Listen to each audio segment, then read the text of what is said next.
Bin politiku prominenti fil-Partit Nazzjonalista batitra legali iebsa biex jitwaqqaf il-beħ tal-ktieb ta' Jeffrey Policino Orlando, with all due respect, li jitfadawl fuq kif jaħdem l-establishment fil-Partit Nazzjonalista.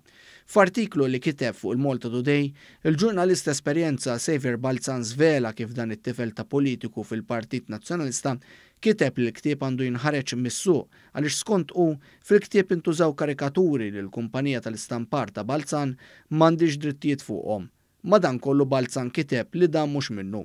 Il-karikaturi kienu saru minn Morris Tanti Burlo u kienu parti minn kollezzjoni privata li Policino Orlando akkwistom. Tħobbu jew tobodu, Policino Orlando jimxi b'korrettezza u huwa metikolus, tant li qabel ippubblika l-karikaturi u wara l-kwistjoni ta' drittijiet tal-pubblikazzjoni kiteb Balzan.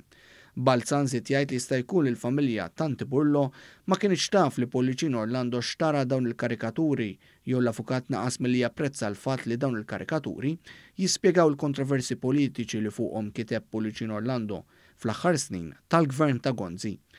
Fil-ktieb tiegħu Policino Orlando kiteb fost oħrajn dwar ir-referendum għad-divorzju liġi li kien ressaqu, it-taqlib politiku tal-gvern ta' Gonzi PN u anke l-involviment ta' Richard Kakija Caruana fil-Partit Nazzjonalista u fi gvernijiet nazzjonalisti. Policino Orlando kien sfiduċja li Richard Kakija Caruana f'vot fil-Parlament f'Ġunju tal-2012. Wara l-vot fil-Parlament, Policino Orlando kien saħaq li l-ebda uffiċjal pubbliku m'għandu jħossu ola mill-ola istituzzjoni tal-pajjiż, jiġifieri il-Parlament, istituzzjoni li fiha huma eletti rappreżentanti tal-poplu. Dan id-diskors espona iżjed fuq l-ispak li kien jiġbed Kakija Caruana bħala l-establishment fil-Partit Nazzjonalista. Intant Balzan kiteb li suspetta l wara din il-mossa li twaqqaf ktieb ma hemmx il-familja tal-karikaturista. Xavier Balzan isemmi l-liġi tal-slap li qed jintqal diskors dwarha u kif jiġu msikta ġurnalistu ċensurati milli jiktbu jgħidu tagħhom. Quddiem dan kollu Balzan qal mu jistenna l-ebda prima donna li tiftaħ ħalqa u tiddefendi l-kawża tiegħu li se jiġġieled bir-raġun.